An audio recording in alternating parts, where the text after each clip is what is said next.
Un diamant est un morceau de charbon qui a résisté à la pression. Henry Kissinger, ancien secrétaire d'État des États-Unis sous le gouvernement Nixon. Cette vidéo risque d'en énerver plus d'un, mais par chance, si tu es un minimum intelligent, tu vas comprendre là où je veux en venir et peut-être même que tu vas raisonner avec mon message. J'espère qu'actuellement, tu es en train de douiller. J'espère qu'actuellement, tu es en train de souffrir le martyr. J'espère qu'actuellement, tu es en train d'avoir de gros problèmes. J'espère qu'en ce moment, tu es en dépression. J'espère que tu es addict à la pornographie, que tu détestes ton corps et que les autres t'appellent bonhomme Michelin. J'espère aussi que tu vas être refusé à toutes les écoles auxquelles tu as candidaté. Et enfin, j'espère que si tu as une chaîne YouTube, tu fais aucune vue. Si je te dis tout ça, c'est bien parce que je suis passé par là. J'ai eu tous ces problèmes. Et aujourd'hui, j'en suis reconnaissant. Tout à l'heure, j'étais à la salle et pendant un bref instant, je me suis regardé dans le miroir. J'ai commencé à flex parce que tout simplement, j'aime qui je suis actuellement. J'aime à quoi je ressemble. J'ai pas honte de le dire. Je m'aime. Je suis bien dans ma peau, j'aime le corps que j'ai construit, j'ai une bonne santé mentale, j'aime ce que je fais dans la vie, donc je m'aime. Mais en même temps, en me regardant dans ce miroir, j'ai eu un flashback d'il y a peut-être un an et demi, où je me regardais dans ce même miroir de cette même salle de sport, sauf que je n'avais absolument pas la même tête. À ce moment-là, j'étais dans ce qui s'appelle le désert. Autrement dit, j'avais aucun ami, aucune copine et aucun business. J'étais préparateur de commandes et je détestais ma vie. Et en me regardant dans ce miroir tout à l'heure, eh bien, j'ai eu de la reconnaissance pour tout cela, pour toutes ces épreuves. Pourquoi ?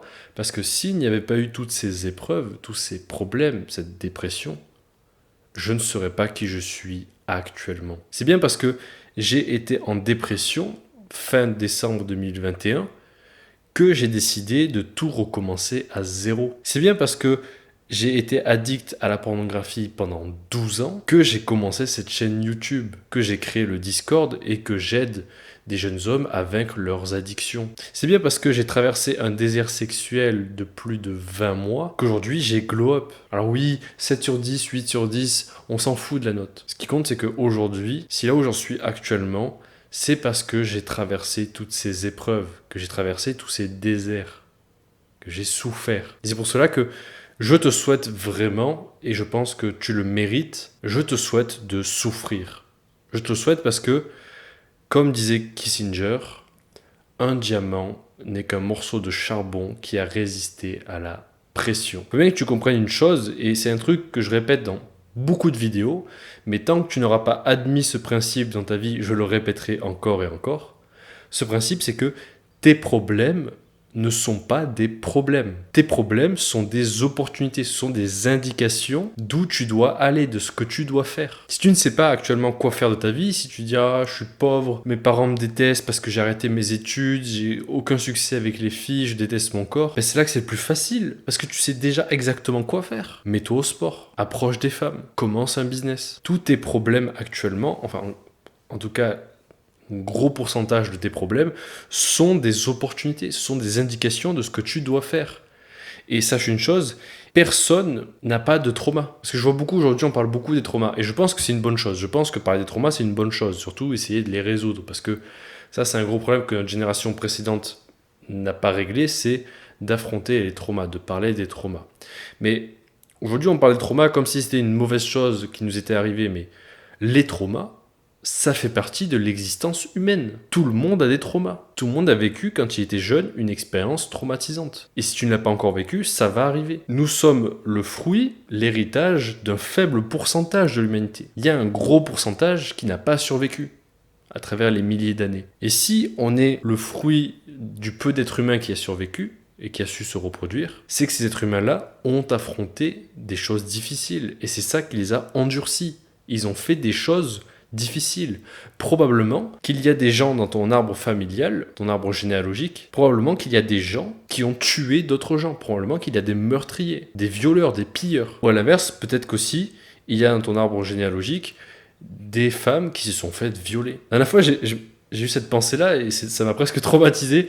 Je me suis dit, mais autant dans mon arbre généalogique, il y a une femme qui a accouché de mon arrière-arrière-arrière-arrière-grand-père, mais qui s'est faite violer par un barbare. Là où je veux en venir, c'est que nous avons toujours eu des traumas. Ça fait partie de l'existence humaine, ça sert à rien de fuir les traumas. Et on en vient au problème principal dont je voulais parler dans cette vidéo, c'est la fuite des traumas, la fuite des problèmes. Aujourd'hui, le problème, ce n'est pas ton addiction à la pornographie, ce n'est pas ton addiction aux jeux vidéo, ce n'est pas non plus que tu es gros. Ça, ce sont des symptômes. Le vrai problème, c'est que tu fuis les problèmes, tu fuis les responsabilités. Nous avons tous des traumas, seulement il y a ceux qui les affrontent et qui après avancent, et il y a ceux qui ne cessent de les fuir, qui le laissent dans le non-dit et qui refusent d'ouvrir les yeux. Il y a vraiment deux catégories de personnes, à force de vieillir, on voit vraiment les deux catégories. Il y a ceux qui ont affronté leur part d'obscurité, qui ont admis leurs faiblesses et qui ont travaillé sur leurs faiblesses, qui se sont pris en main, qui ont pris responsabilité sur leurs problèmes.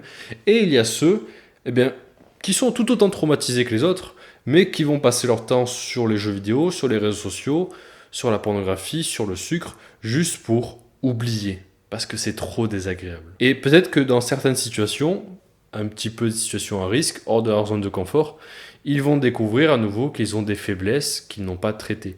Et qu'est-ce qu'ils vont faire? Ils vont fuir ces situations, ils vont fuir le danger, et ils vont retourner dans le confort. C'est pour cela que je te souhaite de souffrir. Parce que la dernière chose que tu veux, c'est stagner, c'est rester dans le confort. C'est la pire existence possible. Il vaut mieux souffrir de beaucoup de choses, de traumas, d'expériences, de honte, de rejet. Il vaut mieux que tu te fasses rejeter par 100 femmes plutôt que tu trouves ta copine dès le départ et que tu restes avec elle toute ta vie. Et je sais que ça peut paraître paradoxal. Non. C'est bien les relations de couple longues comme ça, là.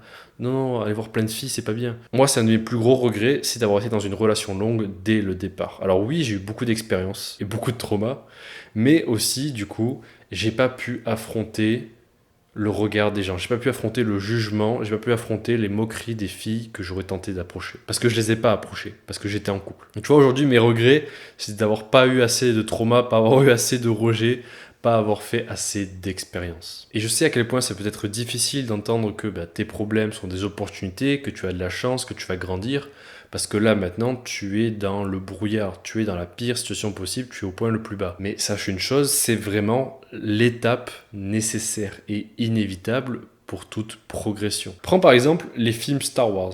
Est-ce que tu t'es déjà posé la question de pourquoi les anciens films avaient autant de succès et pourquoi les derniers, ceux de Disney, vraiment sont détestés par une grosse majorité des fans? Est-ce que tu te doutes pourquoi? Et non, c'est pas parce que c'est des films woke. Non, c'est pas parce que le personnage principal c'est une femme. Non, ça n'a rien à voir. La différence entre les 3 premiers films et les 3 derniers, c'est le parcours du héros. Dans le premier film, dès les premières peut-être 30 minutes, le héros, Luke Skywalker, il voit toute sa famille, tout ce qu'il avait se faire tuer. Il revient dans son village, dans sa maison, et tout a brûlé. Il n'a plus rien. C'est là que commence le parcours du héros. Et après, il va devenir un Jedi, il va découvrir que Dark Vador, c'est son père, spoiler, et c'est comme ça qu'il va grandir. D'autre côté, on a la saga Disney, avec le personnage de Rey. Rey, elle n'a pas de famille, à part un robot. Elle n'a pas d'attachement, elle n'a pas de lien. Et donc, elle ne perd jamais rien. Elle ne traverse jamais d'épreuves, ou alors des petites épreuves. Et pourtant, elle continue quand même de grandir, elle gagne toujours plus de pouvoir, elle maîtrise la force sans faire trop d'efforts. À ton avis, quel personnage est le plus attachant, le plus intéressant? Bien sûr que c'est Luke Skywalker, qui s'est fait brûler sa famille, qui a tout perdu. Bien sûr que c'est lui. L'autre, on n'a aucun attachement parce que l'histoire n'est pas intéressante. Elle a tout de suite d'un coup, sans faire d'effort. C'est pareil pour ta propre vie. Tu es le héros de ton histoire. Et tous tes obstacles, ça fait partie de l'histoire. L'histoire serait pas intéressante si tu rencontrais pas d'obstacles, des problèmes. Pense aussi à David Goggins.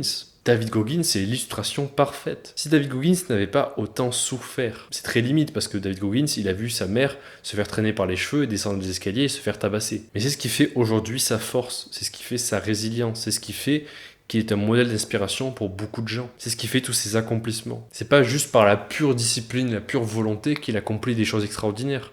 C'est parce qu'il a souffert et qu'il a traversé déjà de nombreux obstacles. La grandeur d'un guerrier se définit à son nombre de cicatrices. Alors j'espère qu'actuellement, tu es en train de bien galérer et d'accumuler les cicatrices. Mais si actuellement tu ne vois vraiment pas d'issue à ta situation, si tu n'arrives pas à avancer, j'ai un Discord avec plus de 150 personnes pour t'aider. Tu vas dans le Discord, c'est le premier en description. À la base, c'est un Discord pour le NoFap, mais si tu as d'autres problèmes qui sont pas que du NoFap, tu peux aussi en parler et on t'aidera. On te donnera des conseils du mieux qu'on peut. Mais si tu as aussi les moyens et si tu veux que je travaille personnellement avec toi, je propose aussi du coaching. C'est un suivi pendant 90 jours où on va faire ensemble un système de productivité pour atteindre ton objectif. Et surtout, je vais m'assurer tous les jours que tu restes sur la bonne trajectoire. Je vais être là avec toi tous les jours pour te motiver et m'assurer que tu ne bloques pas sur un obstacle trop longtemps. En description, juste en dessous du Discord, il y a un lien vers un calendrier où tu pourras prendre rendez-vous pour un appel gratuit. Lors de cet appel, on va discuter ensemble pour voir si déjà de 1, je peux t'aider à résoudre ton problème et de 2, si on est fait pour travailler ensemble. Peu importe ce que tu choisis, j'espère que cette vidéo t'aura pas trop démotivé et qu'au contraire t'aura inspiré parce que n'oublie pas que l'important n'est pas d'où tu pars ni d'où tu viens, mais bien où tu vas. Regarde cette vidéo et sur ce, je te dis à la prochaine. Ciao.